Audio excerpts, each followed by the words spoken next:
Carlos Vico, ¿cómo estás? Muy bien. Tenía tantas ganas de conocerte, tío. Eh, Yo a mí la verdad que estoy encantado de estar y muchas gracias por la oportunidad y con mucha intriga, ¿eh? no, yo, o sea, encantado de tenerte. Yo, muchas veces me preguntan cómo consigues a la gente que viene al podcast, ¿no? Y digo, pues yo qué sé, pues o me lo recomienda alguien o escucho yo algo, veo un vídeo. Y en este caso yo te escuché una entrevista que te hicieron en la radio y dije, hostia, este tío tiene que venir al podcast a contarnos lo que hace, porque tú divulgas sobre supervivencia extrema. Sí. O sea, tú tienes un canal de divulgación donde explicas a la gente, bueno, y también tienes unos cursos y una escuela, donde explicas a la gente cómo sobrevivir en situaciones muy extremas. Bueno, tan extremas y no tan Y extremas. no tan extremas. Y no tan Cuéntanos. extremas. Es decir, yo entiendo la supervivencia como un instinto. Un instinto que salta cuando mi mente está en una situación que no sé gestionar, donde hay un estrés, y salta un pánico. ¿Sí? Ahí diferenciamos ya entre miedos, pánicos y demás, pero bueno, al final es cómo yo gestiono mi mente bajo estrés para encontrar las mejores soluciones posibles. Vale. Eso es básicamente lo que enseñas. Eso es básicamente lo que enseño. Vale. Pero tú también, yo he leído que tú te vas, por ejemplo, a la montaña y Ujú, te quedas ahí días sin ujú. nada, sin absolutamente nada, bueno, con lo que tú puedes llevar pero para sobrevivir por ejemplo, en situaciones, pues eso, extremas, de frío, Sí. de lluvia, de lo que sea, ¿no? Y te vas solo allí, ¿como para qué? Para practicar. Yo interpreto los viajes que yo hago como un juego como si fuera un ajedrez, es decir, un juego de inteligencia. Vale, Para mí, el número mágico son 21 grados, 50% de humedad. Es decir, a 21 grados, 50% de humedad, mi cuerpo no gasta energía en termorregularse. vale, ¿Sí? En el momento que yo me voy a Siberia, por ejemplo, hice la fuga del Gulag hace ya 6 7 años, en enero, a menos 50 grados, vestido como un peso de los años 40, bueno, una historia con 4 cazadores persiguiéndome, durante 4 días, en solitario, sin agua y sin comida, y solo llevando 3 elementos encima, que era una piedra de mechero grande, un ferrocerio, un machete grande y una cantimplora para poder derretir nieve y tal. Claro, el tema está en entender cómo va a evolucionar la situación y cómo tú tienes que crear las diferentes estrategias para poder evolucionar con ella, ¿no? Entonces, a menos 50, una lágrima que no seca se congela y te corta. Una gota de moco que no seca se congela y se te congela la nariz. Orinar dentro del pantalón con un trapo porque no puedes orinar fuera. Entonces, ¿cómo tú gestionas desde el caminar, la posición de los pies, la ropa para no sudar, etcétera? Todo es un juego donde van sucediendo cosas y tú tienes que irlas colocando para que te quite la mínima energía posible y poder llegar lo más lejos posible. o sea, es como el ajedrez extreme. Sí, es un juego, ya te digo, para mí es un juego de inteligencia, es un juego de habilidad mental. Claro, pero perdóname, pero es un juego de habilidad mental, pero te estás jugando la vida, tío. Es que ocurre que cuando tu mente entiende que estás en una situación muy crítica, la mente cambia la forma de trabajar. Y eso es lo que se busca cuando estás en los viajes de O supervivencia. sea, se pone en otro modo la mente. Sí, entra en modo supervivencia. Es decir, para que tú me entiendas, yo puedo ir caminando por un río helado, etcétera, y me viene el viento del lado izquierdo, mi oído izquierdo deja de escuchar y solamente escucha el derecho. ¿Por qué? Porque si viene un depredador, vendrá del lado derecho, porque es hacia dónde va mi olor. Lo notas todo, lo ves todo, lo oyes todo. Yo voy caminando y puedo saber que hay un animal escondido porque es que lo estás oyendo, cuando normalmente tu mente tiene tantísima información, tantísimos pensamientos volando, que no prestas atención a nada. Vamos mucho en modo automático, ¿no? Y cuando estás en esa situación, estás tan presente en ese momento, en todo lo que está ocurriendo a tu alrededor, que es que todo cambia. Todo Ujú. cambia. O sea, además cualquier pensamiento es dirigido hacia el momento en el que estás. No estás pensando en cuando llegue a casa, en la semana que viene tengo que. No, no, es en ese momento O único. sea, entiendo que en ese momento estás como en presencia total, ¿no? Total. O sea, es justo lo contrario de como vivimos normalmente, que vamos con el móvil por la calle, Exacto. tal. O sea, es todo lo contrario, es estar como súper presente en ese momento, ¿no? Y es algo que cuesta conseguir Ajá. realmente. La gente dice, no, yo hago meditación y tal. En ese momento yo no he encontrado nada más puro en esencia que esa situación. Pero es que además, a ver, yo también tengo una mente un poco rarita, ¿no? Porque yo, por ejemplo, a mí la gente no se me lleva de excursión a la montaña porque yo me siento a ver un árbol y veo cómo las hormigas suben el tronco, cómo plantan el pulgón para que esté al sol, luego se las bajan para comer lo que saca el pulgón. Es decir, me encanta entender cómo por diferentes patrones y patrones sistémicos funciona algo. Claro, o sea, te encanta el sistema. Sí. Claro. Y tú te sientes como parte de ese sistema. Nunca llegas a formar parte porque siempre eres algo externo que simplemente observa, ¿no? Pero cuando eres capaz de entenderlo, eres capaz de ver los siguientes pasos antes de que ocurran. Y eso es lo divertido. Claro. Antes has pasado muy rápido, has dicho, estaba en -50 en Siberia con 4 persiguiéndome. ¿Qué es eso de que te persigan 4? Sí, hice, porque nunca se ha documentado una fuga de un gulag. Un gulag es un centro de prisioneros ruso, un campo de concentración donde metían a la gente a trabajar, a cortar leña, etcétera, y directamente no ponían ni guardias. ¿Por qué? Porque el clima es tan extremo que nadie se iba. Entonces, yo lo que hice es, vale, nunca se ha hecho una, yo quiero probar a hacerla. Entonces, lo que hice fue, me preparé muy bien, buscamos ropa de los años 40, felpa, lana, me hice los cubrebotas con piel de cabra, el bocal con piel de conejo, tal, todo vestido de los años 40, y me fui para allá. Hablamos con 4 cazadores de la zona y le propusimos el juego de decir, vale, yo voy a salir del Gulag, durante 4 días voy a hacer una ruta de 80 kilómetros, vosotros me tenéis que perseguir a pie. Vosotros lleváis raquetas, yo no llevo nada, vosotros lleváis comida, tiendas de campaña, etcétera, y me dais 6 horas de ventaja. Y durante 4 días vosotros tenéis que intentar pillarme. ¿Sí? Cuando me pilléis, pues un tiro al aire y yo ahí se acaba el juego. Está muy bien, lo que pasa es que los rusos acostumbran a beber mucho, no nos entendíamos muy bien. Yo cuando le decía disparo al aire, ellos se reían y yo decía, vale, más vale que no te pillen, ¿sabes? Digo, no vaya a ser que el tiro no vaya al aire.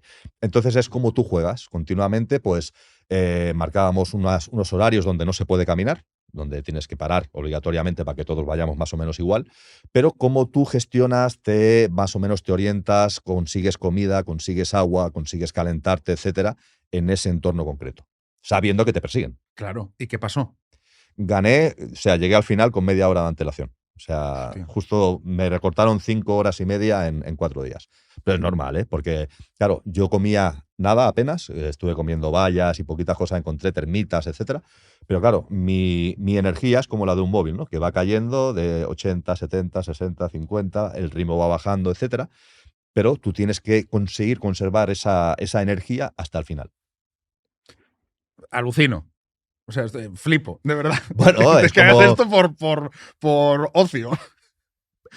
Para mí es muy Yo- divertido, pero es como el que hacen un Ironman. Yo veo a Claro, la gente claro. que hace el Ironman, lo miro y pienso, ni loco. O sea, yo no voy ahí ni muerto. Ajá. Entonces, lo mío yo lo disfruto muchísimo. ¿Por Claro. qué? Porque hay toda una preparación previa. Yo, por ejemplo, para entrenar para Siberia o para Groenlandia, lo que haces es te metes en cámaras de hipercongelados, entiendes cómo funciona tu cuerpo cuando empiezas a bajarle la temperatura, qué disparadores tienes para saber que ya no estás pensando bien, que la cabeza no está funcionando como Dios manda. Claro. O sea, ensayas el no pensar bien.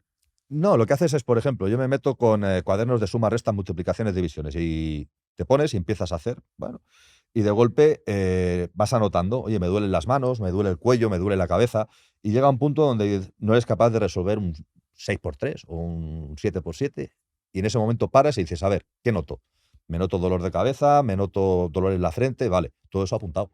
Porque cuando yo esté en Siberia y note esos mismos dolores, por así decirlo, sé que ya no estoy pensando bien. Sé que tengo que parar y calentar el cuerpo, porque a partir de ahí, si no paro, todo va a ir mal. Vale, o sea que es como el ensayar cómo te vas a sentir cuando estés ya que ya, Bueno, que ya no estás en tus facultades. no, cuando ya no lo estás haciendo bien, es decir, tu gestión siempre es que tu cuerpo esté a una temperatura adecuada y tu mente funcione. Vale. Si no lo has hecho bien, tu cuerpo empieza a perder temperatura, empiezas a gastar energía para intentar calentarlo y todo va mal. Entonces, todo tu trabajo consiste en mantener tu cuerpo a una temperatura adecuada dentro de ese entorno. Claro. Y aparte conseguirle agua, comida, refugio, etc. O sea, lo más importante para el cuerpo, Carlos, es que esté en una temperatura adecuada y esté hidratado. Sí, es decir, tú sin comer puedes aguantar 20 y pico días sin problema. Hombre, sin problema. No, es decir, siempre tienes que tener en cuenta una cosa. Todo depende de lo que tú gastas. Es decir, si yo estoy en una posición más o menos estática y no estoy gastando mucha energía, puedo avanzar mucho más en tiempo que si estoy con una pala o un pico picando en la montaña. Vale. El agua lo mismo. Yo te llevo al desierto, nos ponemos a cruzar el desierto, en 1 hora te puedes morir. ¿Por qué? Porque estás caminando a 50 grados bajo el sol, tu cuerpo va a gastar toda el agua que tiene en 1 hora. Vale. Y si te cojo una pala y te pongo a hacer un hoyo, te va a dar un golpe de calor. Entonces es como según el entorno, tú creas las estrategias adecuadas para que tu cuerpo sufra lo menos posible en ese entorno y mantenerlo lo máximo posible en tiempo. Vale. Y ahora tú me dices, ¿y esto de qué me vale a mí en la vida real? Sí, la verdad es que me lo pregunto. Bien, porque es lo mismo, es decir, todos son entornos. Y es como yo gestiono, como yo diagnostico lo que va a pasar, lo que hace que yo cree las estrategias más adecuadas. Vale. ¿Sí? Es decir, yo obviamente aquí en Barcelona, en Madrid, donde fuere, no voy a tener tanto problema en la temperatura. ¿Por qué? Porque puedo conseguir comida, puedo conseguir calentarme, etcétera. Es muy fácil.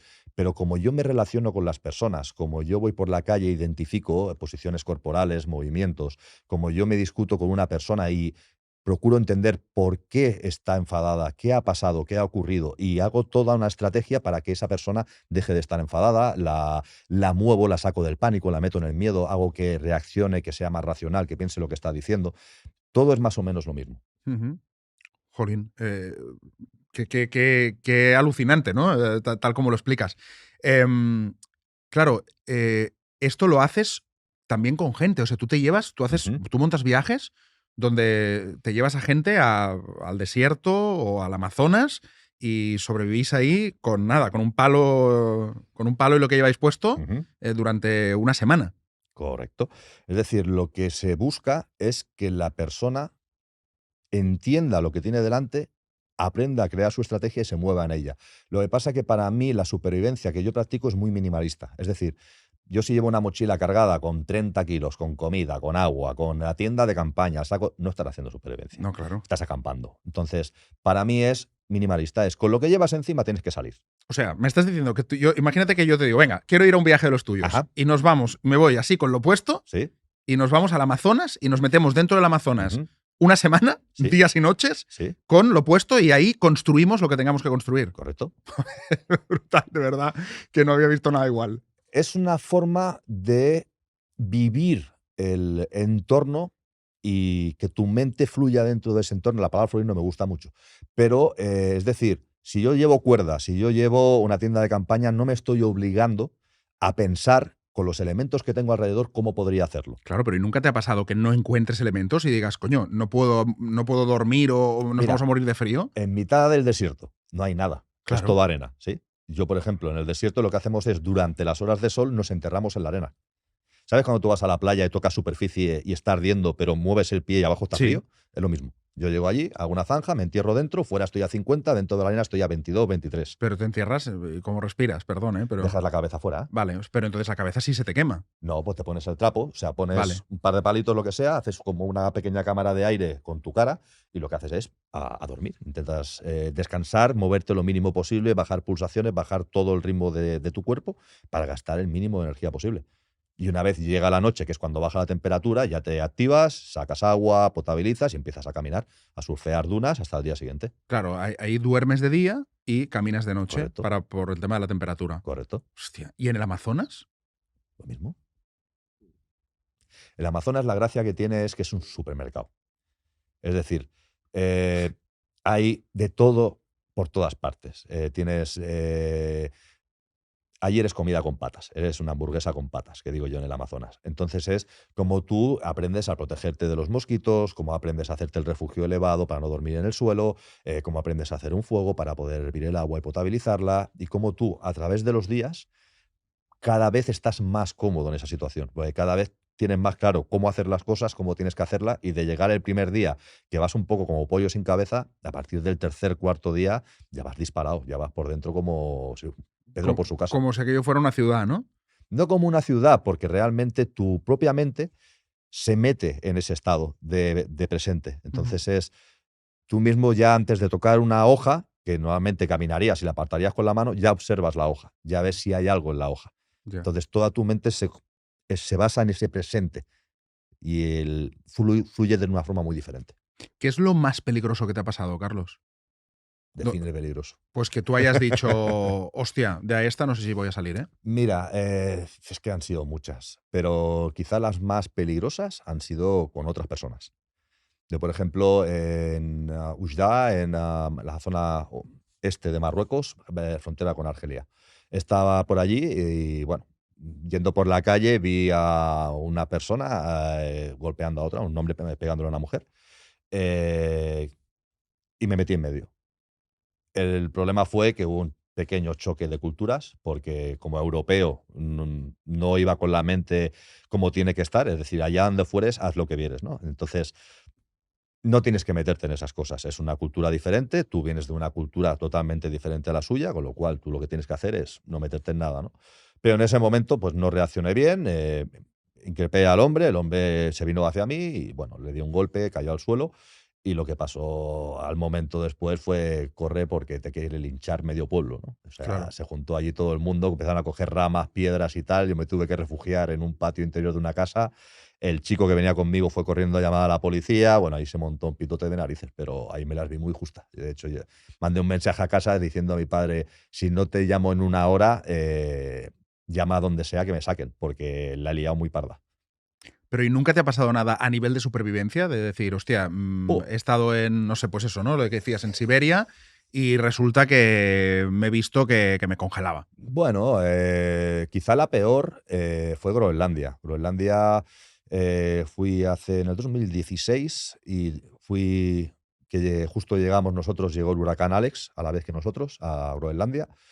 Y en medio, bueno, ya habíamos programado todo el viaje y claro, con el huracán encima todo el mundo me decía no lo hagas, porque no se puede. Vientos muy fuertes, la temperatura subía y bajaba, ventisca de nieve, etcétera. Yo dije, mira, si he venido hasta aquí ya me he gastado la pasta, yo salgo. Y bueno, la verdad que fue un desastre porque yo había practicado, es decir, había entrenado para nieve dura, caminar sobre nieve dura en una ruta de 80 kilómetros. Cada día tienes que hacerte una osera, dormir dentro de la nieve, etcétera.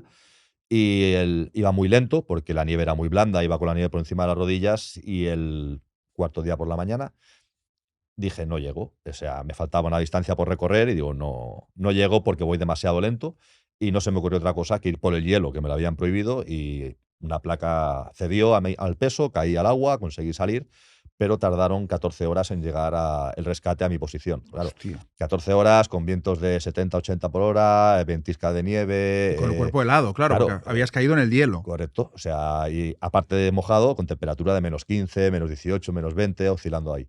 ¿Y ahí qué hiciste, tío? Bueno, lo primero es entender que mi cuerpo genera temperatura, intentas no dejar de moverte hasta que consigues un punto de temperatura, pero claro, Groenlandia es un desierto de nieve. Yo la única temperatura que se me ocurrió es que la primera capa era mala porque era elástica, y digo, si es elástica lleva goma, si lleva petróleo arde, y lo que hice fue la primera ropa corté tiras, le prendía fuego, intentaba secar la segunda y tercera capa, ejercicio físico cada 5 minutos para no perder temperatura, pero bueno, ahí ocurre la muerte dulce, ¿no? Que es que por frío tu cuerpo pierde esa energía y lo que hace es que te duermes. Y si te duermes, te mueres.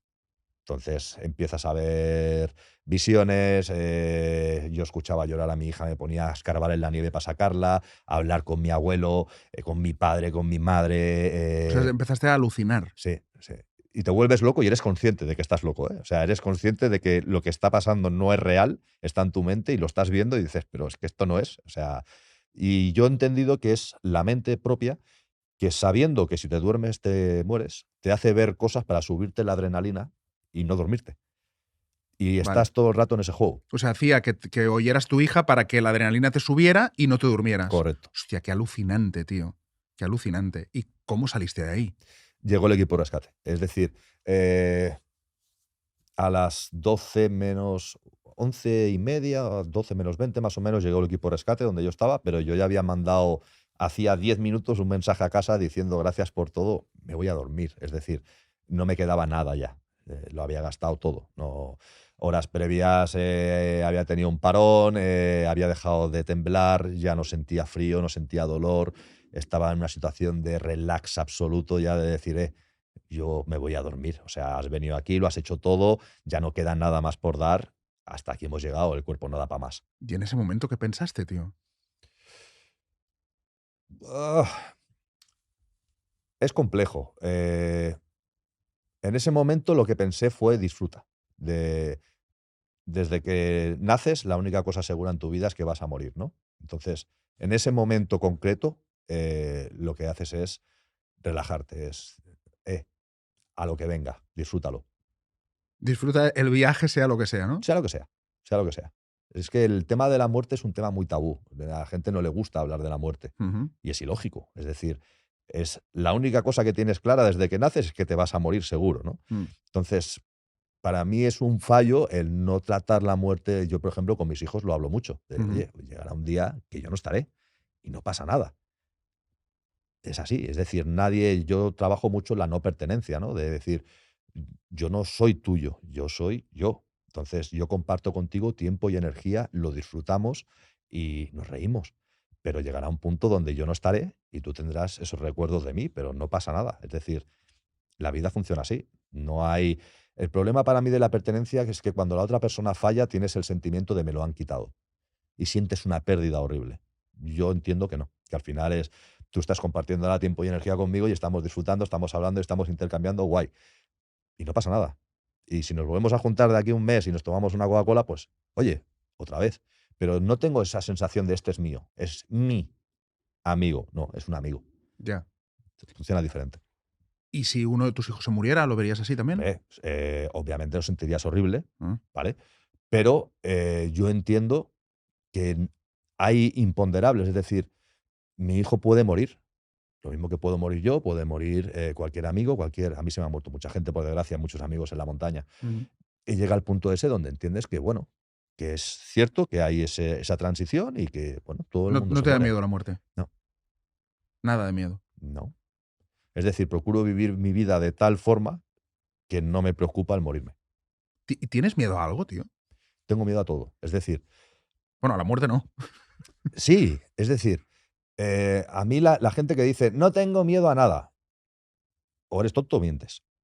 Cuando cruzas la calle miras antes de cruzar, sí, eso es miedo. Claro. Cuando estás en el cuarto piso y dices, quiero bajar a la calle, ¿saltas por la ventana que es más rápido? No, baja por la escalera, ¿no? ¿Por qué? Porque sabes que te vas a dar un golpe cuando caigas. Ujú. Entonces, para mí el miedo está en todas partes. Piensa que el 90% de tu personalidad lo forma el miedo. Eres un ser social. Ujú. Desde cómo te vistes, a cómo hablas, a cómo gesticulas, a cómo te mueves. Es una proyección de tu persona hacia tu alrededor. Ujú. Entonces, todo eso está basado en la aceptación y es el miedo a no ser aceptado.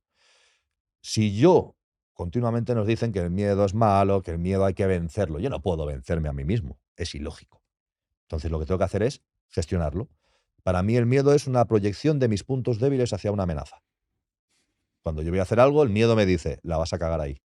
Perfecto. ¿Qué hago? Analizo dónde la voy a cagar y o busco una estrategia para evitarlo o potencio ese punto para que no me ocurra. Ujú. Es decir, para mí el miedo es un potenciador. Lo que me está diciendo es dónde tengo que mejorar. ¿Dónde está el conflicto, no? Correcto, es decir, dónde yo fallo, Ujú. dónde Claro. yo voy Es a una fallar. alarma Sí, de dónde tienes tú el fallo. correcto. Entonces por ejemplo, tienes que hablar en público, no sabes hablar en público, me voy a poner a tartamudear, se me va a olvidar lo que tengo que decir. Perfecto.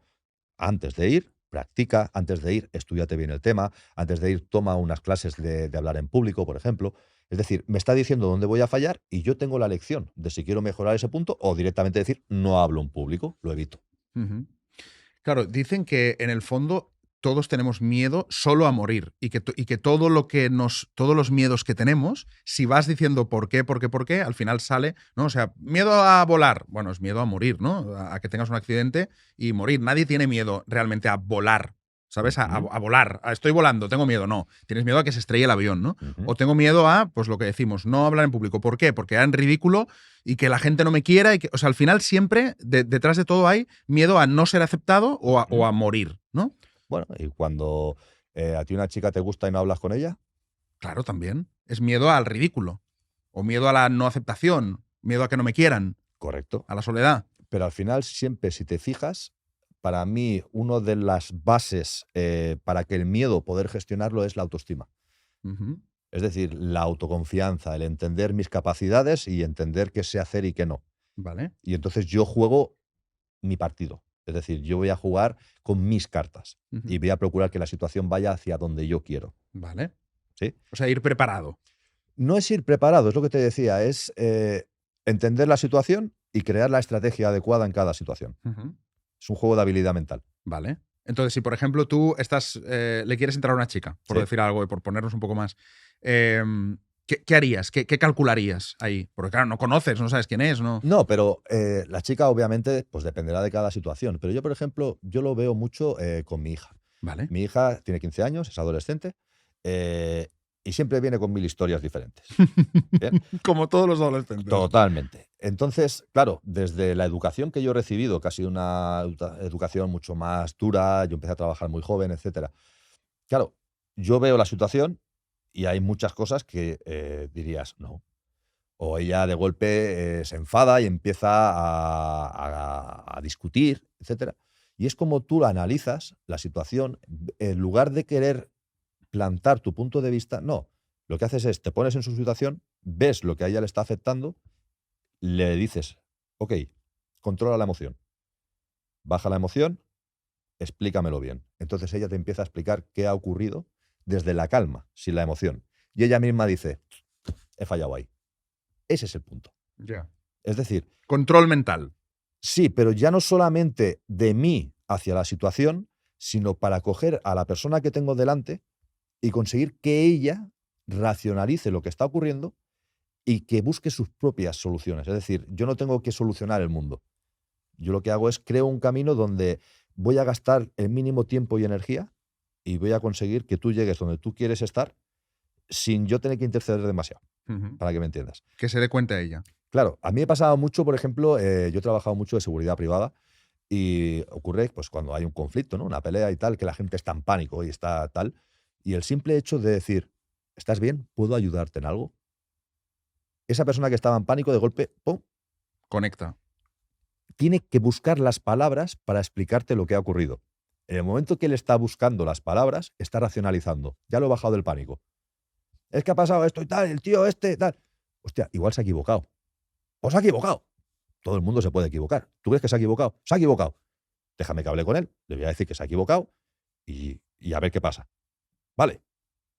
Ya se había acabado la pelea. Ya lo tenemos Ya tranquilo. lo tenemos tranquilo. Es como yo gestiono no solamente la situación, sino a las personas y cómo varío y las puedo meter en pánico, sacarlas en pánico. Es una manipulación. Lo que pasa es que la palabra manipulación siempre la tomamos como algo malo. Y no tiene por qué. Yo puedo manipular a alguien para bien. Puedo bajarlo del pánico, meterlo Claro. en miedo, hacerlo hablar, hacerlo más calmo en la situación. Es decir, yo puedo manipular la situación como yo quiera, por así decirlo. Vi hace poco un documental que pusieron, no sé si era en Netflix, en HBO, no recuerdo la plataforma, que era sobre los geo, que era como las Ujú. pruebas de acceso de los geo. No sé si lo has visto. No, no lo he visto. No veo Vale. mucha tele yo. Bueno, bueno, es curioso porque te das cuenta de que al final detrás de cualquier situación hay eso, ¿no? El cómo controlar mentalmente. Les meten unas pruebas durísimas, ¿no? Ujú. Bueno, para ti no, pero para el resto de la humanidad, en un río helado, por la noche, no sé qué, y ves cómo van abandonando, ¿no? Claro, al final el que no abandona es el que más poder mental tiene, ¿no? No, Sí. no tiene que ser el más fuerte ni el más loco, sino el que más sabe controlar su mente, ¿no? Sí, pero volvemos al mismo sitio. Es decir, está muy bien lo que me dices porque al final lo que les enseñan es a gestionar el estrés y a gestionar su mente en una situación crítica de dolor, aguantar cansancio, etcétera. Pero yo te lo llevo más allá. Una mujer maltratada Ujú. que continuamente está aguantando abuso, etcétera, etcétera. Una familia o un padre o una madre que tienen un hijo enfermo. ¿Cómo tú gestionas toda esa situación? Claro. Es decir, yo no baso, muchas veces se piensa o se cree que aquella persona que es muy fuerte físicamente, que aguanta todo, que aguanta tal. Yo conozco personas, mujeres que son, las ves y dices, bueno, 1,50 m, 50 kilos, poquita cosa y tal, y tiene la persona un aguante espectacular porque tiene problemas familiares, tiene problemas con un hijo que está metido en las drogas, y esa persona tiene un aguante mental que yo he conocido muy poquitos hombres que la tengan, ¿eh? Y es algo que ya te digo, el problema está en que por culpa de la televisión siempre nos hemos centrado mucho en la dureza física, el hombre que puede con todo, que arrasa, Rudo, el ¿no? rudo, el bruto, ¿no? No, No, no. Mira las abuelas, como, ¿no? Las abuelas que mantenían a toda la familia y correcto. trabajaban y después Y llevaban la estaban casa y no sé qué, enfermas y y enfermas y seguía. venga, y los nietos y tal, y al final esto Correcto. eso sí que es control mental y poder mental. Ese es el tema, ese es el punto. Sí, sí, totalmente. Oye, y sé que estás trabajando también con chavales que tienen problemas con las drogas Sí, y te los llevas al desierto. sí. Cuéntame eso. Eh, es la forma que yo tengo de entender. Por ejemplo, para mí el tema drogas está muy basado en la falta de autoestima, es decir, para mí es un refugio de yo no me acepto o yo no sé ser, y entonces dentro de las drogas, pues entre los amiguitos ya no soy el único que no lo hace, etcétera, es un tema de aceptación. Entonces, cuando tú trabajas muy fuerte la autoestima de la persona y le empiezas a dar herramientas de gestión emocional y Ujú. de cómo trabajar y de cómo estar con su familia, todo su entorno cambia. Es decir, para mí, toda realidad está basada en un punto de vista. Si yo varío tu punto de vista, varío tu realidad. Vale. Entonces, lo que hago es, primera, el chico tiene que pedirte ayuda. Es decir, él tiene que querer salir de las drogas. A mí que me vengan los padres, tengo un hijo que fuma porros, vale. Y tú le preguntas al niño, no, no, si yo estoy bien, vale, pues yo no te puedo hacer nada. El momento que tú me dices, sí, me doy cuenta que no estoy bien, que la situación se me ha ido de las manos y quiero cambiar, quiero hacer Lo un quiero cambio cambiar, radical. claro. Entonces cojo a ese chico, me lo llevo conmigo al desierto. Ujú. Durante 4 o 5 días estamos cruzando un desierto, como el desierto del Chevy, que es un desierto muy facilito. Eh, y el chico tiene que dormir en el desierto, orientarse por las noches en el desierto con las estrellas, cada día tiene que hacer su propio pozo de agua, sacar su agua, potabilizarla. Es decir, él se autogestiona dentro del desierto. El desierto es tuyo, es decir, tú eliges la estrategia. Si la eliges mal, pues lo pasarás peor y a medida que vas avanzando, vas creando tu propia estrategia para salir de ahí. Lo bonito que tiene es que cuando acaba el desierto, claro, el chaval lleva la autoestima por las nubes y le has enseñado pues a gestionar con sus padres de que, oye, mira, cuando tu madre te dice esto y tal, que tú te pones nervioso, tienes que entender es el chihuahua, ¿no? Que digo yo, que al final el perro más agresivo del mundo es el chihuahua. Es tan pequeño que reacciona ante cualquier cosa, ¿no? Mm. Entonces, no seas chihuahua. Es decir, cuando tu madre te dice algo, tienes que entender que tu madre te lo dice desde sus herramientas, desde lo que ella ha vivido y cree que tiene que decírtelo así. Desde su realidad, no tiene la Correcto. verdad, pero no tienes por qué discutir, Correcto. ¿no? Entonces es como tú coges esa información, Mm. entiendes que tu madre lo dice por tu bien, cómo lo gestionas, cómo haces que tu madre no entre en pánico, cómo tú tampoco entres en pánico, es decir, les enseñas a comunicarse. A vivir. Correcto. Y después, durante 3 meses, lo que se hace es se crea una rutina muy dura, que es, pues, te levantas cada día a las 5:30 de la mañana, sales a caminar 5 o 10 kilómetros, escribir, leer, el acceso a Internet limitado. Nuevamente le buscamos para que el chaval pues, se saque el carnet de manipulador de alimentos o de carretillero, etcétera. Es decir, le abrimos un mundo laboral para que él pueda empezar a trabajar y se aleje de los amiguitos, se aleje de toda esa rutina que le había llevado a meterse en esas O sea, le cosas. cambias la realidad para que tenga Correcto, otra vida. correcto. Supongo que te habrán preguntado mucho últimamente, porque evidentemente pues ahora se ha puesto de moda por la peli La Sociedad de la Nieve, Ujú. que, pues, que esos chavales sobrevivieron como pudieron, ¿no? ¿Qué hicieron bien y qué hicieron mal? Todo bien. Es decir, hay que entender que son gente que no tenía ningún estudio sobre el tema de la supervivencia y era todo ensayo y error continuamente. Para mí, quizá una de las cosas que dices, hostia, yo lo hubiera hecho muy diferente, es yo hubiera cubierto todo el avión con nieve, ¿vale? La nieve es un aislante espectacular, tiene un noventa por Mm. ciento de aire. Entonces, si haces un iglú, es decir, yo ya tengo una cápsula donde me puedo meter, si lo cubro de nieve, ese metal ya no traspasa la temperatura dentro del refugio y hubiera estado muchísimo más caliente. Es decir, se Mm. podían haber variado algunas cosas que hubieran mejorado en mucho la situación. Pero claro, estás hablando de 2, 3 meses, creo que fueron casi 3 meses lo que estuvieron 3 allí, meses estuvieron, sí. donde la única comida que tenían pues era la gente que había fallecido, porque es un desierto de nieve, es un desierto frío, no hay árboles, no hay nada para comer. Mm. Entonces, o comes o mueres. Entonces, cierto es que sin equipo, hacer la ruta que ellos hicieron en nieve y tal es una locura, porque piensa que sin unas botas adecuadas, con mocasines, caminar en nieve, se te van a congelar los pies en 5 minutos. Entonces, es muy complejo. Pero yo la verdad que sobrevivieron, creo que fueron 14 o 15, Sí, 14 o 16 creo que. 16. Lo veo una Un locura, milagro, un ¿no? milagro, sí. Sí, sí, yo, claro, yo me acuerdo cuando fui a ver la peli y tal, que sales, lo comentas claro, desde estar calentito aquí y tal, piensas, ¿por qué no empezaron a andar y a hacer la ruta el primer día, que están con energía a tope, ¿no? Porque no puedes. Es decir, tienes que claro, desde aquí es fácil, pero tú tienes que entender que, vale, llegas allí, estás en mitad de los Andes, a 3.500 metros de altura, Con un shock, entiendo con un también. shock de haber pegado una leche de narices, gente herida a la que tienes que cuidar. no puedes abandonarlos. Además, estás esperando el rescate, porque tú lo que crees es que te van a venir a rescatar. Claro. Claro, entonces no te mueves del avión porque es lo que más se ve. Es el objeto más grande alrededor tuyo donde te pueden encontrar. Ujú.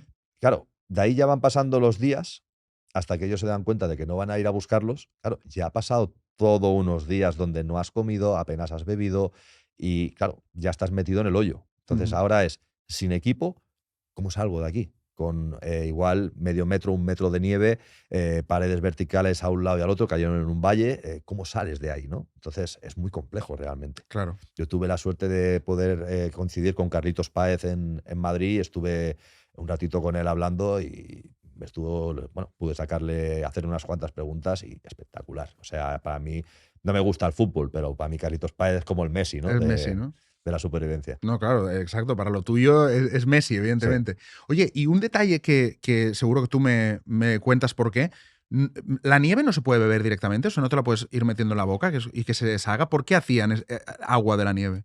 Puedes hacerlo, pero primero tienes que entender que es un 90% de aire. Es decir, yo me voy a coger una bola así y voy a beber esto de agua. Vale. Segunda, vas a provocar llagas en la boca porque está frío y te va a provocar quemaduras en la boca.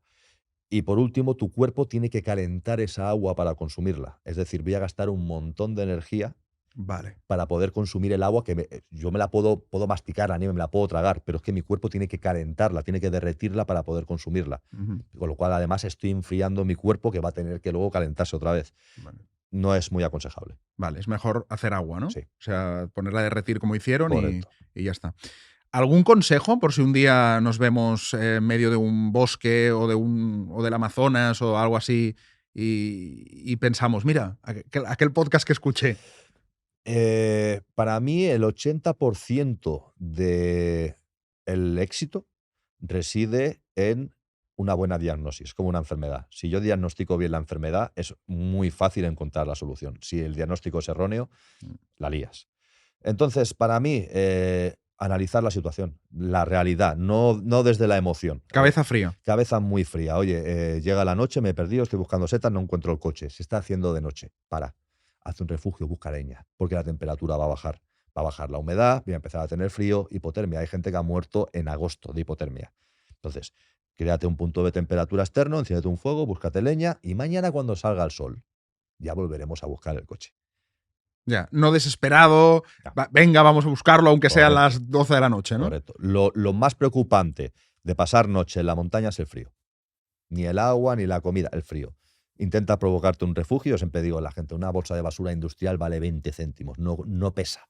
Métetela en un bolsillo, porque en un momento dado la puedo usar para encender un fuego, porque es plástico, puedo hacerle un agujero, ponérmela y tengo un refugio improvisado que va a retener mi temperatura dentro. Si llueve, me cubre de la lluvia, me tapa del viento.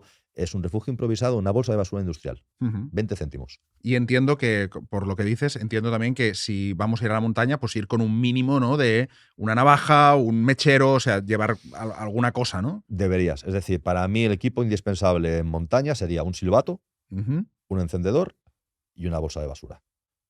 Con eso sé que paso la noche. Con eso tú te puedes estar un mes en la montaña. No, pero el hecho es de, si pasa lo que sea, me he perdido, me he hecho daño, me he caído en una zanja, en un hoyo, etcétera, el silbato, mientras yo respire, funciona. Si me pongo a gritar, voy a perder la voz en media horita y ya nadie me va a poder oír. El silbato siempre funciona. Ujú. La bolsa de basura retiene mi temperatura, me vale para hacer cuerdas, para hacer 1000 cosas. El mechero, punto de temperatura externa. Sé que almacena un poco de material, si sé encender un fuego, lo enciendo, y mientras eso funcione, yo no gasto energía en intentar calentar mi cuerpo. Ujú. ¿Y si llueve? La bolsa de basura. Vale, pero no puedo hacer el fuego, claro. Sí, ¿por qué no? Lloviendo. Claro, ¿Se puede hacer un fuego lloviendo? desde luego. Es decir, lo que tengo que hacer es protegerlo. De una forma sencilla, esto haces el fuego y coges 3 troncos, los pones inclinados Vale. y ya está, y el fuego debajo. Y todo el agua pasa por encima, el fuego está encendido, no hay ningún problema. Al final es pensar. Pensar, sí, sí. Pensar. Es eso que ahora parece, ¿no? Que vivimos tan cómodos que hemos perdido la capacidad de pensar, ¿no? Que precisamente te quería preguntar, tú tienes una escuela, ¿Sí? bueno, pues decirle a la gente dónde está y qué hacéis para que si alguien quiere aprender estas técnicas y tal, pues que lo pueda hacer. Nosotros tenemos escuela de supervivencia. Para apuntaros, pues a raíz de redes sociales, vamos colgando cuando hacemos, normalmente hacemos un curso o 2 al mes máximo. Y hay diferentes niveles. Está el básico, el intermedio, el avanzado y el extremo. El básico es: voy a la montaña, me pierdo buscando setas, ¿qué debería hacer? Pues yo te quito la incertidumbre, te explico cómo es pasar una noche sin nada, cómo es con 4 elementos básicos y vamos a la montaña y hacemos. El intermedio es potenciar el básico. Luego está el avanzado, que es: ya te enseño a cazar, te enseño a curtir la piel del animal, te enseño a sacar diferentes herramientas del propio animal y cómo prolongar tu vida más allá de semanas en un entorno natural. Y el extremo, que es cuando vámonos al desierto, Amazonia, etcétera. Muy bien. ¿Y cómo os encontramos en redes sociales? Carlos Vico Jiménez. Muy bien. Carlos, un placer. Un gusto. Un placer. Un abrazo.